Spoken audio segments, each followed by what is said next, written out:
देखो यहाँ पर कल की वीडियो में आपसे डिस्कशन करी थी कि आईआरबी की वैकेंसीज़ यहाँ पर आने वाली हैं, है ना। कल की वीडियो में एक 6 मिनट की वीडियो आपको सामने स्क्रीन में देखने को मिल रही है, यहाँ पर आपसे डिस्कशन करी थी। अब यहाँ पर कुछ डाउट हैं स्टूडेंट्स को, वो डाउट्स यहाँ पर क्लियर करना चाहूँगा। सबसे पहले देखो, आज की वीडियो में जो बात होने वाली है वो सिर्फ जम्मू कश्मीर के लिए होने जा रही है। सबसे पहले तो ये समझ लो कि आईआरबी होता क्या है, आईआरबी का मतलब क्या है। आईआरबी की फुल फॉर्म से आपको थोड़ा बहुत आइडिया लग जाएगा। इंडियन रिजर्व बटालियन इसकी फुल फॉर्म रहती है।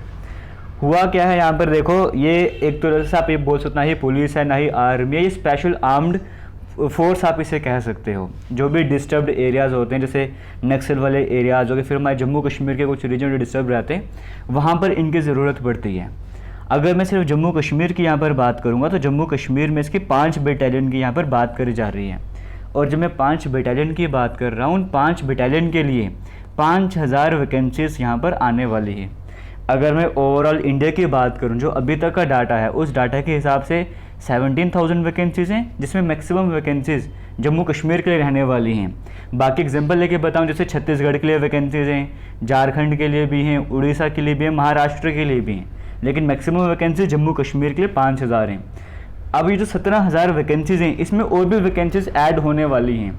अभी वो एग्जैक्ट इन्फॉर्मेशन नहीं है कितनी होने वाली है, लेकिन हो सकती है जैसे नॉर्थ ईस्ट का रीजन है, वहाँ की वैकेंसीज भी यहाँ पर ऐड हो सकती है नोटिफिकेशन आने से पहले पहले। एक बात यहाँ पर और क्लियर करूँ, नोटिफिकेशन आपको जुलाई के मंथ में भी आ सकता है, अगस्त के मंथ में भी आ सकता है, ज़्यादा टाइम अब लगने नहीं वाला है। अब हम फिर से फोकस करते हैं जम्मू कश्मीर की तरफ।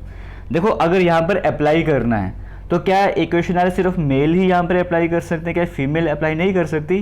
तो चाहे आप मेल हो चाहे फीमेल हो, दोनों ही कैटेगरी वाले यहाँ पर अप्लाई कर सकते हैं। बस एलिजिबिलिटी क्राइटेरिया कंप्लीट करना पड़ेगा, फुलफिल करना पड़ेगा। अब ये एलिजिबिलिटी क्राइटेरिया क्या है वो समझ लेते हैं।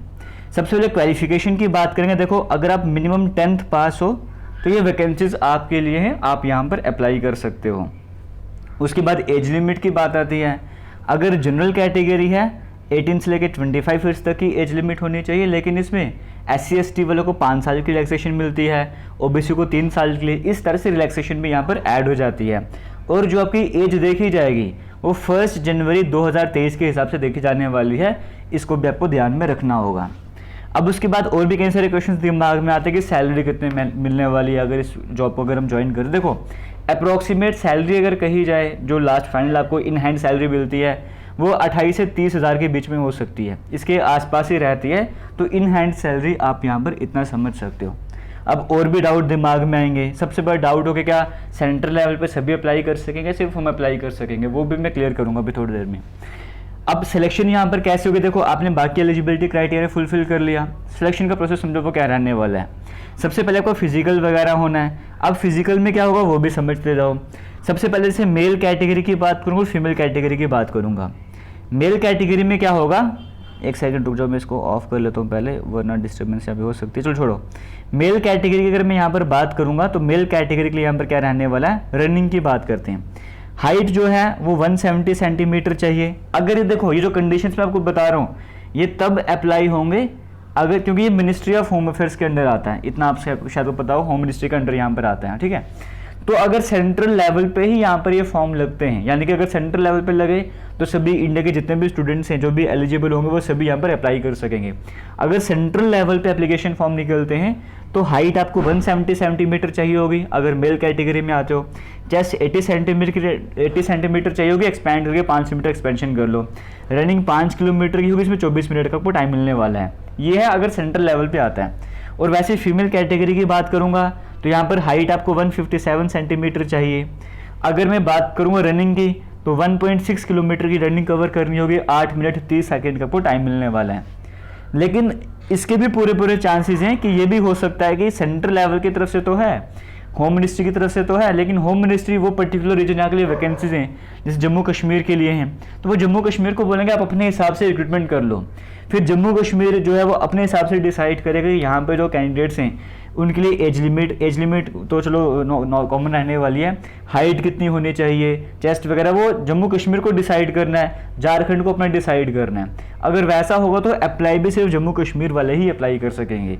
ये भी इसके भी पूरे चांसेस हैं। मेजॉरिटी में चांसेस जो फिलहाल वो कहा जा रहा है सेंट्रल लेवल के लगने वाले हैं, लेकिन हो सकता है और कुछ लोग ये भी कह रहे हैं कि ऐसा भी हो सकता है कि इस बार स्टेट को दे दिया जाएगा और स्टेट ने अपने हिसाब से वैकेंसी डाटा तो है, अपने हिसाब से रिक्वायरमेंट को पूरा करना है। तो हाइट चेस्ट वगैरह जो है उस पर भी डिपेंड करने वाली है। लेकिन ऐसे अगर सेंट्रल लेवल पे हो तो जो भी क्राइटेरिया हाइट वगैरह का वो सब मैं आपसे शेयर कर चुका हूँ, ये भी आपको क्लियर हो गया होगा। उसके बाद क्या होता है, जैसे ही आपका ये क्लियर हो जाएगा, फिजिकल वगैरह आप क्लियर करते हो, फिर आपका रिटन एग्जाम होता है। रिटन एग्जाम किस तरह से आता है, देखो 25 नंबर की जीके होगी, 25 नंबर का रीजनिंग होगा, फिर वैसे 25 नंबर का मैथमेटिक्स होगा और 25 नंबर का इंग्लिश या फिर हिंदी जो भी आप सिलेक्ट करोगे। टोटल हो जाएंगे 100 क्वेश्चंस और मार्क्स भी 100 हो जाएंगे। अभी तक इसमें नेगेटिव मार्किंग नहीं हुआ करती थी, टोटल 2 घंटे का आपको टाइम मिलता था। और इसमें क्या होता है, 100 नंबर का अगर आप 60 के आसपास भी ले लोगे आप आराम से यहाँ पे पास हो जाते थे। तो ये हो गया रिटर्न का। अब रिटर्न आपने क्लियर कर लिया, फिर होता है मेडिकल की टर्न। अब मेडिकल में अगर आप फेल वगैरह हो गए कोई एक और चांस वगैरह दिया जाता है तो टेंशन वाली बात वहाँ पर नहीं रहती है, और मेडिकल के बाद में डीवी वगैरह रहती है। तो ये पूरा प्रोसेस रहता है। बाकी बस फिर से बोलूँगा, पहले भी बताया, कोई भी नया अपडेट इसको लेकर आएगा मैं आपसे ज़रूर शेयर करूँगा। फिलहाल आपको जो है अपनी तैयारी करनी चाहिए, बेसिक्स जो है जीके रीजनिंग मैथ वगैरह के वो कंप्लीट करने चाहिए, क्योंकि फॉर्म अब ज़्यादा टाइम नहीं रहने वाला है। हो सकता है 1 महीने के अंदर आ जाएंगे, 15 दिनों के अंदर एडवर्टीजमेंट वगैरह आ जाएगा, या 1.5 महीने के अंदर आ जाएगा। आपको तैयारी रखनी है, क्योंकि जब फॉर्म लगेंगे आपको टाइम कम मिलने वाला है। उसके बाद पहले से बेसिक्स क्लियर कर लो।